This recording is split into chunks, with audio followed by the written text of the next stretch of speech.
de mes camarades de parti,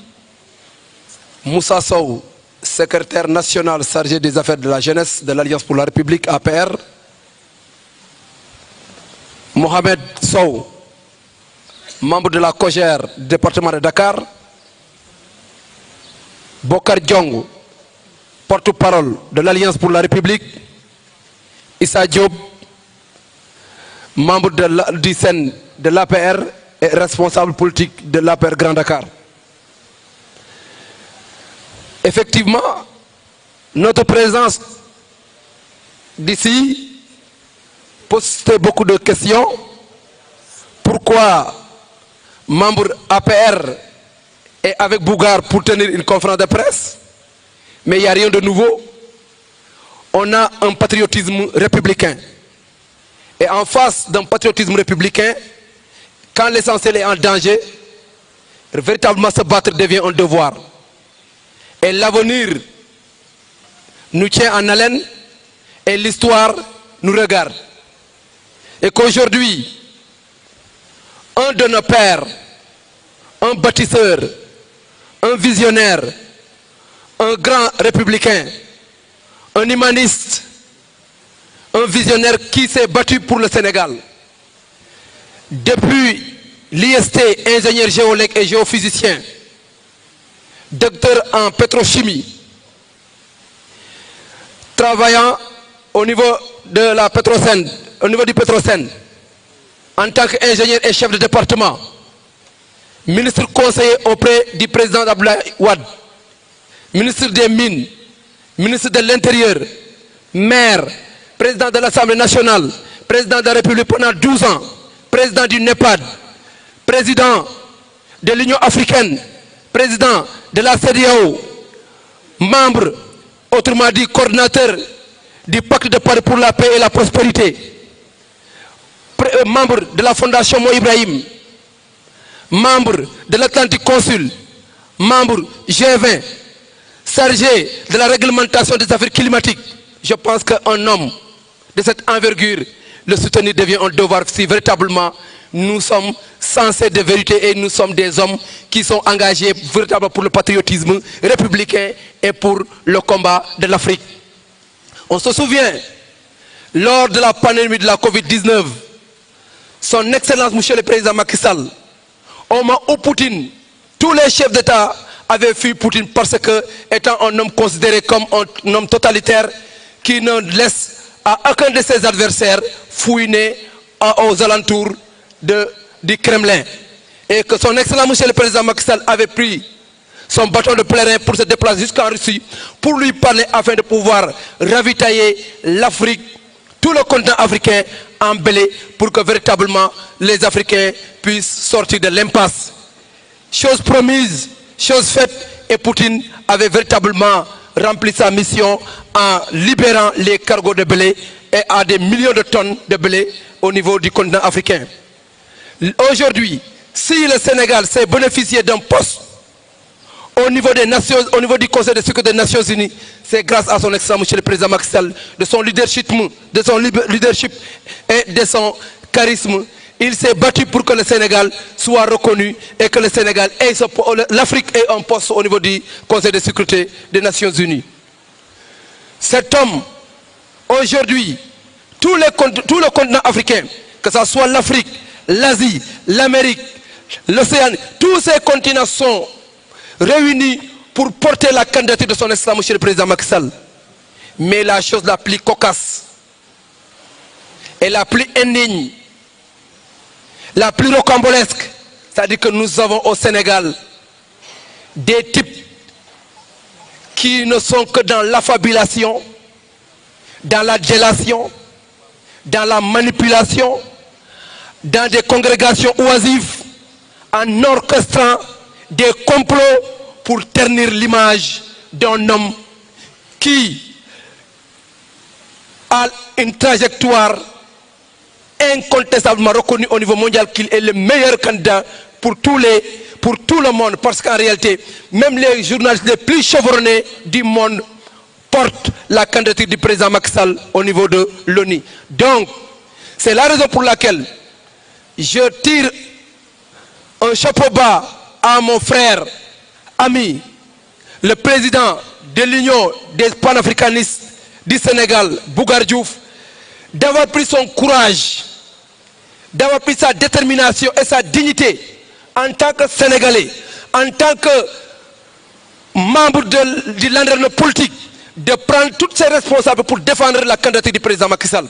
Raison pour laquelle, si Bougar nous appelle en tant que des militants du président Macky Sall, je mon nom, Sambandong, mackistes convaincus, nous sommes des républicains, nous croyons à Macky Sall, nous sommes de l'APR et nous soutenons la candidature du président Macky Sall qu'adviendra pourra. Parce qu'en réalité, il est le meilleur. Pourquoi Diomaye ne doit pas envoyer à Ousmane Sonko au niveau de Addis Abeba? Un homme, lors d'une rencontre avec des chefs d'État ici, à Diamniadio, il a tenu un discours pour dire que vous les chefs d'État, vous manquez de courage. Dans un autre débat, il a dit qu'au Sénégal, il n'y a pas de crise économique, il y a un problème d'autorité. Cette personne, imbue de sa personne, qui brade les normes les plus élémentaires de la République, qui passe tout son temps à insulter des magistrats, à menacer la justice, à traquer des étudiants, à traquer des opposants. Cet homme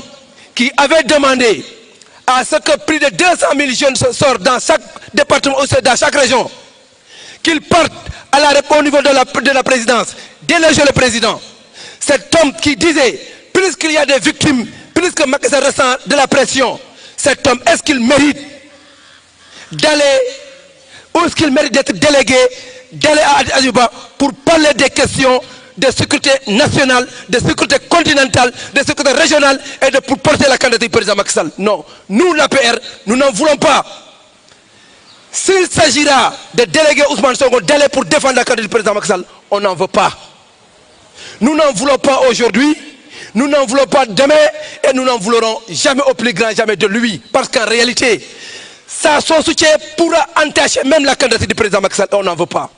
Parce que les oiseaux de même plume volent ensemble et le président Macky Sall est un aile, il porte tout ce qu'il touche, ça se transforme en or parce qu'en réalité, il est béni par tous les religieux du Sénégal, par tous les chefs coutumiers et religieux du Sénégal. Un homme béni n'a pas besoin d'être félicité ou bien d'être accompagné par une personne qui passe tout son temps à insulter, à jeter de l'anathème, à jeter un discrédit en allant même vouloir détruire ou jeter un discrédit sur nos institutions. C'est la raison pour laquelle Bougar, en nom de l'APR, au nom de son excellent monsieur le président Macky Sall,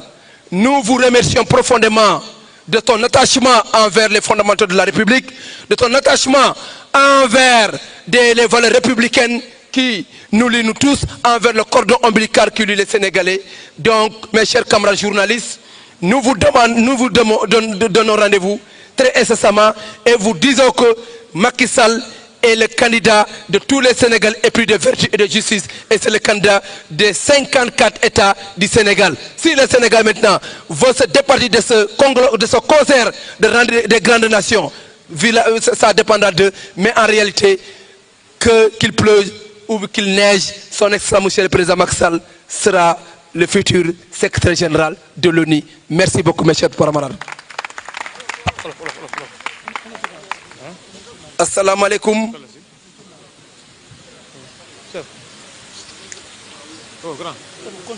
Assalamu alaikum mbooloo mi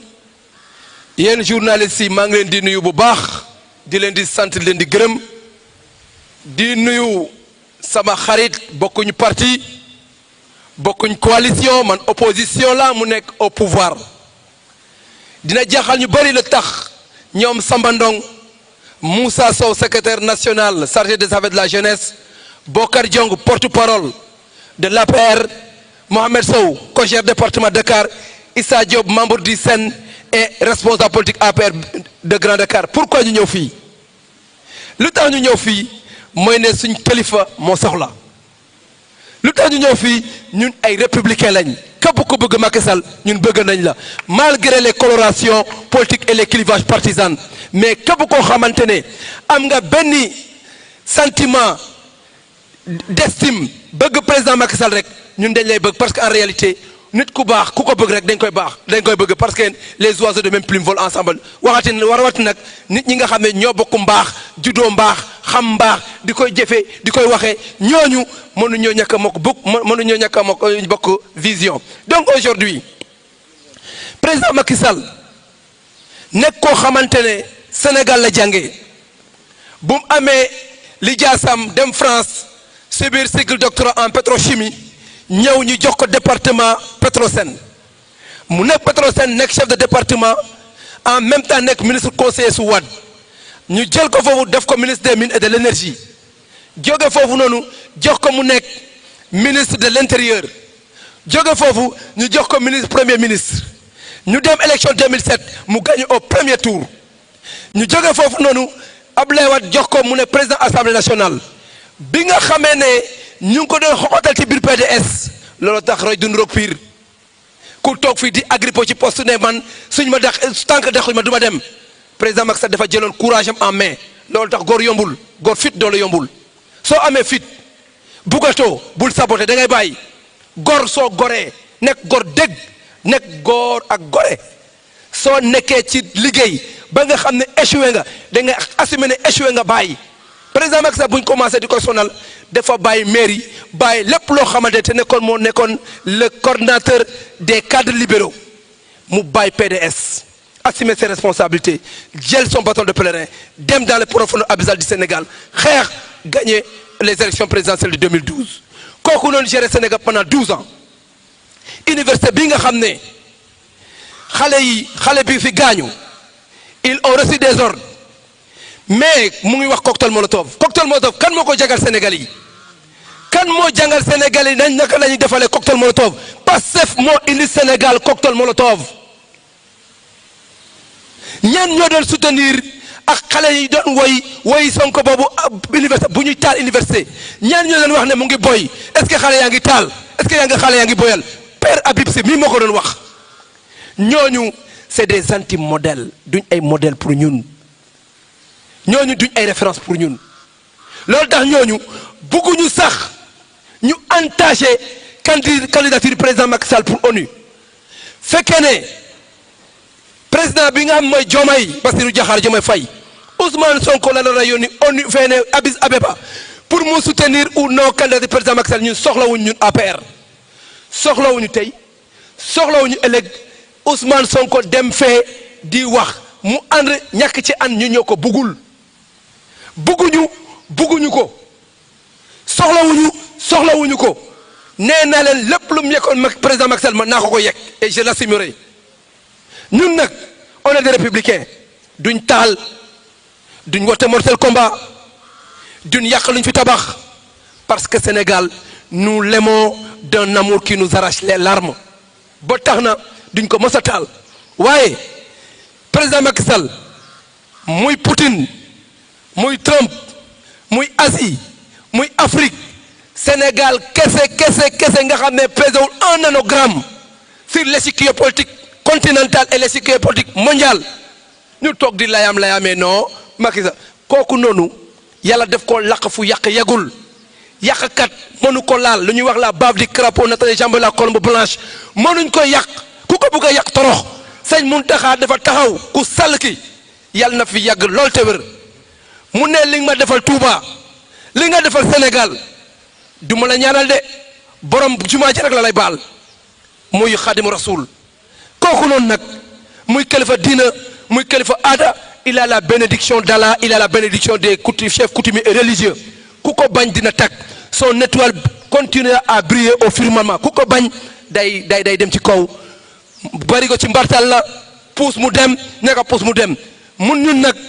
Diomaye su demee soutenir nangu nañ waaye ñun bari ko ci mbartal bi bugguñ loxo boo xamante ne soxlawuñu bugguñu ko mu ciy wax